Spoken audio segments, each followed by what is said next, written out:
کر پھر قرآن سننا شروع کر. کیا کر؟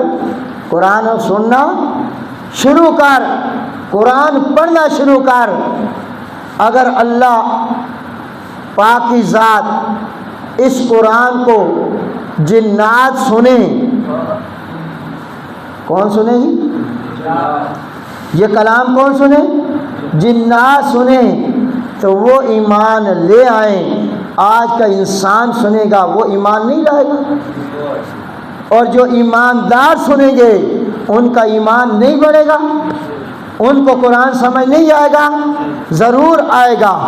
یہ جو اتنی عظمت والی کتاب ہے، جو سچے دل سے سن لے، سچے دل سے سن لے تو اللہ پاک اسے ایمان کی دولت سے نواز دیتا ہے.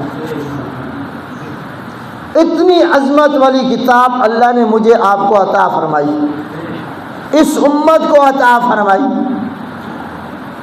اور وادی نخلا میں حضور علیہ الصلوۃ والسلام کی بابرکت زبان مبارکہ سے جنات قرآن سنیں تو وہ بھی پکار اٹھیں، وہ بھی کہنے پہ مجبور ہو جاتے ہیں کہ آج ہم نے ایک عجیب کلام سنی.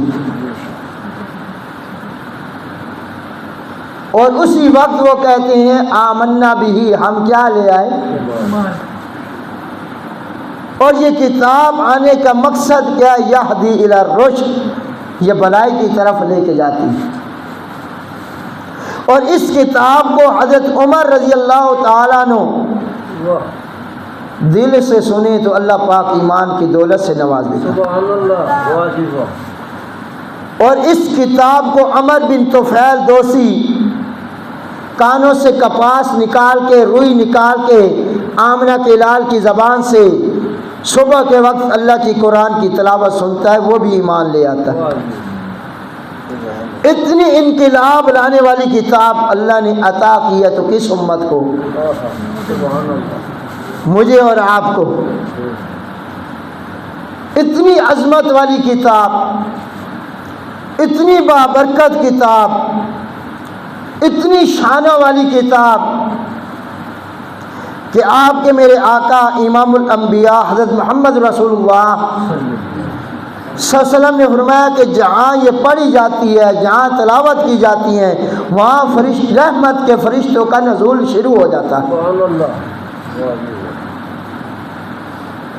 وہاں سے شیاطین بھاگ جاتے ہیں، جنات بھاگ جاتے ہیں.